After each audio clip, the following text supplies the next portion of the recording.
Hey everybody, it's Elizabeth. Welcome back to my series of what to plant in Zone 7 this month, January edition. So January in Zone 7 is deep winter. This is a quiet season in the garden and a reminder that rest is part of the growth. This month you may be focusing on caring for your houseplants if you have any. So obviously that's something kind of will stay on your mental to-do list because you're in the house, you're seeing them all the time. So just remember to give them the care they need. And most do not need fertilizer in the winter time because although they're not like truly dormant like the plants outside sleeping, they're not in a growth phase. They're also in a rest phase. January is also a good reminder that tending doesn't always look like growth. Sometimes it's just maintenance. January is a wonderful time to look at your last year's garden notes if you took any. Hopefully you did, because it's the best way that we can learn from ourselves and from our own experience. And the way that I do this to make it super easy and tech friendly, I have found that for me personally, when I try to have like a physical journal or a notepad I make notes in, I start strong and then I always fail. What's easiest for me is that I always have my phone on me. And so I just make a note, or like if you have an Apple phone, you can just make literally a note. For me with a Samsung, I use my Google Calendar and I just create an all-day task and I just move it throughout the season. And whenever I discover that something is like pests love a specific vegetable, or that something just didn't really thrive in my area or needed more light than I realized it needed, then I make that note in my calendar. And this is the time of year that I will sit down and I go back and I'll look at that. And now that I'm getting more into tech things and like ChatGPT, I'll actually copy all of my notes and I'll put it in ChatGPT and ask it to reformat it in a way that kind of takes all of my like mental word vomit and actually puts it into like a cohesive list of things to grow again, things to not ever grow again, things I wish I had grown, and just kind of notes on how things performed. And that was really helpful for me. Winter is when we learn from the past season without judgment. Now, whether you plan to start seeds inside, in February, in March, whenever, January is a great time to just make sure you have all your seed starting supplies. You don't want to be like trying to get them when everybody else is, or have an idea that you're going to start seeds, but then when the time comes on the calendar or you realize that you should be doing it, you just don't have everything you need. Also, because December tends to be a high spending month for most everybody due to the holidays, this is like a low cost thing that you can start to purchase like a little bit. So say January, you can purchase your supplies like your seed starting soil, because y'all, that is so important. You can't use any regular soil for seed starting. You can, but you will have much more success if you use a seed starting soil because it's light and loftier, and it's a lot easier for them brand new seeds to get their little tiny baby roots going. And it's just so much, it was such a game changer for me. But anyway, so January can be your month for purchasing the soil. Maybe you need some new containers. Maybe this year you're going to invest in a warming mat, because a lot of people, when they first start with seeds, they don't have a warming mat, but then come to find out that tomatoes and okra and peppers and all that not only do better on top of a warming mat, but they actually they thrive, and the whole process is sped up because they need that heat really for that germination to be successful. So maybe this year you're going to do that. Maybe this year you want to add like a grow light or something. So it's great to set really small goals of like, this year I'm going to do XYZ, and stick within a reasonable budget. And in February, I'll purchase my seeds. Maybe in January, you're daydreaming and you're planning, what seeds do I want to start this year? That's a really fun part of January for gardeners, because you can look back on any photos you took, notes you took. Maybe you saved some photos or screenshots of like a beautiful flower that you saw online and you're like, I'm going to grow that next year. This is the time to go through all of that data and make your list of things either to buy now or buy next month, and just kind of fine tune it. Because especially if you subscribe to any seed catalogs, they've already been coming in the mail. They send new ones early in the year. Also, you can just check out websites. Like I love Eden Brothers. Speaking of Eden Brothers, if you check out the description below, you can use my link and get 10% off seeds or bulbs from the Eden Brothers website. Love them. Highly recommend. Speaking of bulbs, this is the time in January to pre-order any bulbs or live plants that you plan on getting online. Because the thing is you can order them now, you can pay for them now, and a lot of them will hold the order until after first frost or until it's right to plant them. But the reason this is important, because some specific like tulip bulbs, or that's a poor example because a lot of people plant tulips in the fall, but some flower bulbs, they have to go in, they can't go in until after first frost, but they're, say, like a really hot variety or like a really cool color combo, especially if it's a new variety. Eden Brothers has tons of bulbs, but you can buy them online from a lot of places. But anywhere that you get them, if they're like a really hot, popular color or a specific combo, they will sell out of them before they ever even ship them. If you've had your eye on some different bulbs, then definitely check them out. And maybe that's something that you budget January or February to go ahead and get those paid for and ordered so that they come for you later in spring, because it's a real bummer to go back to that site in March or April and see that they're just completely sold out and they're still not even shipping yet. Same thing goes for plants. Like if you check out provenwinners.com, you can order a lot of plants online from them, but there's a lot they will hold until spring. Same thing, they can potentially sell out, although that's less common, but still, I would say at the very least in January, do your browsing, do your shopping, make some lists, set a budget, and kind of have a plan going into what I want to buy now versus February or March, and just kind of break up the spending. Helps with the budgeting. Sometimes future ease is created during quiet seasons. Now, there are seeds that can be started in January. Totally depends on your setup. Here in Zone 7, we do have mild winters.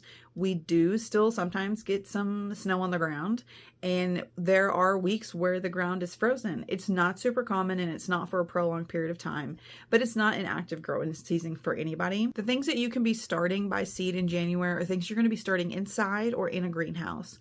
So even if you have no setup inside or a really small one, you can get like you can get one grow light and one tray and start 40 seeds at least or more inside for your first time ever trying it. If you don't have a full setup, but you want to see what that's like this year, that's really all you need to get started on that. And it's really fun. It's really fun to have something growing inside, especially near you, because you can have it by a window, but if you have grow lights, you don't need a window. So it's very lovely. So the cold tolerant crops that are slow growers that you can start indoors by seed, which I'll be doing in another future video with you guys really soon, includes broccoli, cabbage, cauliflower, celery, head lettuce, onions, and parsley. Things that take a long time to germinate, which you would want to go ahead and start now, because if you want them in the spring or summer, they just take a while. And that includes rosemary, snapdragons, begonias, and most perennial flowers. Perennial flowers, you want to check the days to flower, days to germinate. You want to check those numbers on the back of the seed packets or the websites that you're looking at, because they could take a really long time. But I want to point out and I want to remind you that starting seeds in January is optional. It is not required for success. One thing I'm really focusing on this year myself, and I'm hoping to help others with as well, is that us gardeners, people who love to garden, we love to be outside. We love to be busy. We love to be doing things, because why else would we take on a hobby that is like exercise to most people, you know? And so for people like us, winter is usually hard because we're disconnected from our garden. Now, if you've been gardening for a while, you have hopefully reached the point where you appreciate that winter and a break from the garden is a period of rest for you. It's a period of restoration, and that you should be doing what nature is doing, which is resting and restoring, and it's lovely. And I remember the first 5 or 6 years I was in gardening, I would get so sad during the winter periods whenever I couldn't grow much, because I really longed to be growing things and tending to the soil. And so it took me several years to turn that resentment into appreciation, and I really do appreciate it now. And really, honestly, if you're starting season January, you really just have December that you're taking off if you're gardening as much as you possibly can in Zone 7. But as a reminder, though, if you do ease back into gardening in January by starting seeds indoors, just remember, it's not full throttle. It's not a huge commitment. You're starting seeds, and you just need to remember to check in on them once every few days, and that's it. And that checking could take 10 minutes. So it's a really nice, gentle way to ease back into it and have the smell of soil and the damp soil and watch the new life spring forward. And it's really lovely, but it's not necessary. You could be a gardener who direct sows only and starts in April or May or whenever is right for you. And that's totally fine. There's nothing wrong with that. So one thing I want to mention here, because it's necessary for some plants, and if you're fairly new to gardening, you probably don't know until it's too late, but that is that some perennial flower seeds need cold stratification in order to germinate. What is that? That means that when that little seed fell off of the flower, naturally in nature, in late fall, early winter, that seed would have gone through a cold period in nature, which means it basically was just on or just slightly below the soil, and temperatures were cold outside. The soil was cold. It might have gotten snowed on. It might have gotten frosted on. And then after that period of time, it goes through a slow, gradual warming up phase, which activates the seed and makes it actually come to life. There are not a ton of seeds that require this, but there are some. And you can't just take a seed out of a package and stick it in perfectly spring temperatured soil in a grow tray and it germinate, because it needs the cold stratification. So a lot of growers, they're not going to do that. They're not going to do the cold stratification before they package seeds, because then would it not just try to sprout in the package, like if it's kept in a decently warm environment? So it will clarify on the back of the seed packet. But what's important to know is for us humans to replicate the cold, the winter situation or the cold stratification process, is you just have to put it in a slightly damp, ever so slightly damp paper towel inside a Ziploc bag in your fridge. Now, if a seed requires to be at freezing temperatures, the package will clarify and you'll put that setup in a freezer, and then for X amount of time. But most often it's to put it in the refrigerator for 2 to 3 weeks. And it's like literally doing nothing in there, but it needs that process. So then you have to do that 3 weeks before you want to be starting seeds, either in your house, in your greenhouse, or direct sowing outside, whatever it is you're doing. So it's something that's important enough to pay attention to. And really, instead of like stressing over something like that, what I would do is I'd look at all of my seeds I want to start for flowers, because it's just flowers that require this. And I would be like, okay, let me double check. Okay, 1 or maybe 2 require cold stratification. So I'm going to make a mental note on my calendar, whether it's a wall calendar or a Google Calendar, whatever. And I'm going to say, if I want to start seeds on whatever date, then 2 to 3 weeks before that, I need to start this one and get this guy in the fridge to get it ready. What that may mean is that when you go to start all your other seeds, you have forgotten about that, and now you have the cold stratified, and that's totally fine. What you'll do is you'll start all your other seeds, and then you'll put that one in the fridge, and then you just have to make yourself a reminder in 2 to 3 weeks to get that one guy out and go add him in the soil with everyone else. And it'll be a couple of weeks behind, but it'll be fine. And that's probably what most people will do, is because they'll realize when they go to start their seeds, oh crap, that one needs cold stratification. So this is just your friendly reminder in early January to maybe double check and see if any of your seeds need that, so you can kind of get ahead of that.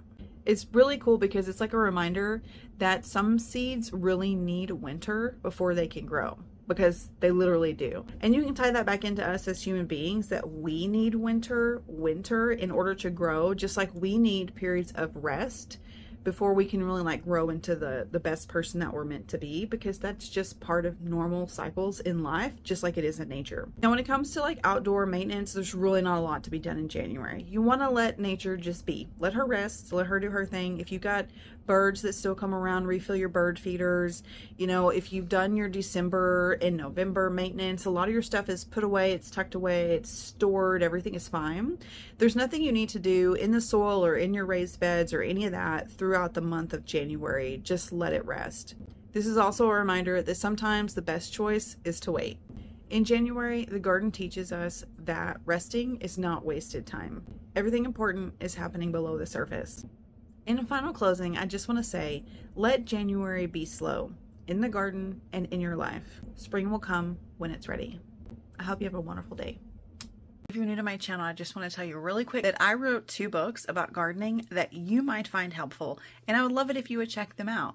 I wrote the Cottage Garden Handbook and Nature's Top 25 Healing Plants. Both are currently listed on my Etsy shop as a printable digital download, and soon, maybe now, are on Amazon in print. So check them out if you feel like it.